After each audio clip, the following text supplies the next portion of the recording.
the heart of ancient Makkah, where the desert winds whispered through narrow streets and the Kaaba stood surrounded by idols, a moment was written in destiny that would forever shift the course of human history. The year was 600 CE. Arabia lay in the darkness of Jahiliyyah, an age drowning in ignorance, pride, and spiritual loss. The house of Allah, built by the hands of Ibrahim and Ismail was no longer a sanctuary of monotheism. It had become home to over 360 idols. The air was heavy with falsehood, but in that very house, Allah was about to send his sign, a sign that would roar for justice, shine with truth, and protect the final messenger. It was the 13th of Rajab, and a woman, noble, respected, pure in character, was walking toward the Kaaba. Her name was Fatima bint Asad, S.A., wife of Abu Talib, A.S., and mother to a destiny yet unknown. She was in labor, the pangs of childbirth coursing through her, her hands resting over her womb, her eyes pleading to the sky. The heat of the desert, the weight of the pain, and the gaze of curious bystanders all surrounded her.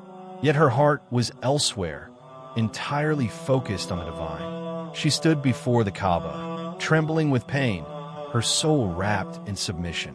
She looked up at the sacred walls and cried, her voice soaked with prayer and love. "O my Lord, I believe in you and in all the prophets sent by you. I believe in every word of my grandfather Ibrahim, who built this house. O Allah, ease my pain for the sake of this sacred Kaaba." Her voice trembled, and her tears fell upon the sacred ground. There was no midwife, no physician, no shelter, only a woman in unbearable pain, calling upon her Lord with sincerity. And then the miracle began. The sky seemed to still. The world seemed to pause in reverence. The sun dimmed slightly, as if to witness the moment with awe. The southern wall of the Kaaba, solid and ancient, split open before the eyes of all who stood nearby. It was not a crack. It was not damage. It was divine intervention. A bright light, unlike anything ever seen before, flowed from the opening. The people nearby gasped, stepping back in fear and wonder. Fatima bin Asad did not scream. She did not hesitate. Something beyond her physical body was guiding her. She stepped into the Kaaba, and as she entered, the wall gently closed behind her. There was no sound, no kriyak, no dust. It was as if the house of Allah had opened itself to welcome her. The entire city of Makkah buzzed with curiosity and awe. The Quraysh, with all their power and idols, had no explanation. They ran to the keys of the Kaaba. They tried every method to enter, but the Kaaba refused to open. It stood sealed, not by any earthly force, but by the will of Allah. Days passed, not one, not two, but 3 days and 3 nights. The world outside remained in suspense, but inside, something sacred was unfolding. Inside the Kaaba, Fatima bint Asad was in a state of divine tranquility. The usual agony of childbirth had vanished. She described the atmosphere as being surrounded by angels, wrapped in a blanket of heavenly fragrance and serenity. The light around her was not from any fire or lantern. It radiated from the unseen. She felt as if the very walls whispered prayers with her. She was not alone. She was not afraid. She was in the presence of something far beyond this world. And then came the moment of birth. With no cries of agony, no screams of fear, only peace. A light filled the sacred chamber. A fragrance, sweet and pure, filled the air. The soul of the child touched the earth. A cry rang out, not just of life but of destiny. The cry was like a whisper from the divine itself. Fatima held the child close. His eyes were open, his face radiant. He looked at her not as a newborn, but as one who knew. She later said, "When I held him, it was as if I held the weight of a star, yet he was lighter than light itself. His eyes bore the knowledge of ages. He looked at me as if he had returned from somewhere I could never reach." 3 days passed within that sacred chamber, and then, as miraculously as it had begun, the wall of the Kaaba opened once more. The people gathered outside held their breath. From within stepped out Fatima bint Asad, holding in her arms the child who would change the world. Her face was glowing, her steps steady. In her arms, a baby wrapped in divine light. The people gasped. Abu Talib rushed forward. The moment his eyes met his son's, something within him stirred. "This child," he whispered, "was born from the house of God. He is not mine alone. He belongs to the truth." And then came the final seal. Muhammad ibn Abdullah, CWW, the beloved of Allah, not yet declared as a prophet, yet already carrying the light of prophethood. He took the child in his arms. The child, just days old, looked up at Muhammad and smiled. A silent exchange passed between them. No words, just understanding.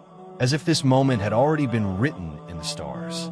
Ali, Muhammad, SWW said, a name that would shake the heavens. A name that would forever be remembered beside the name of the messenger. The child was Ali. His first sight was the face of the prophet. His first breath was in the house of Allah.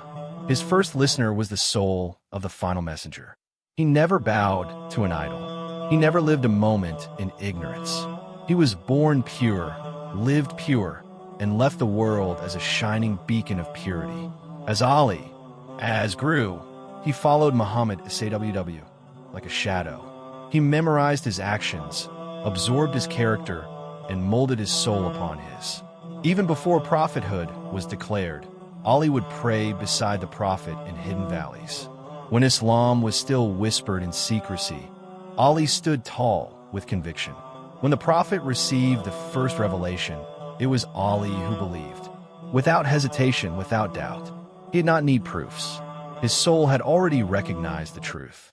He was the first male to accept Islam, not through debate, but through a heart that was already aligned with the will of Allah. Years passed. Makkah grew hostile. The prophet was ridiculed, threatened, and boycotted. Yet, Ali remained a shield.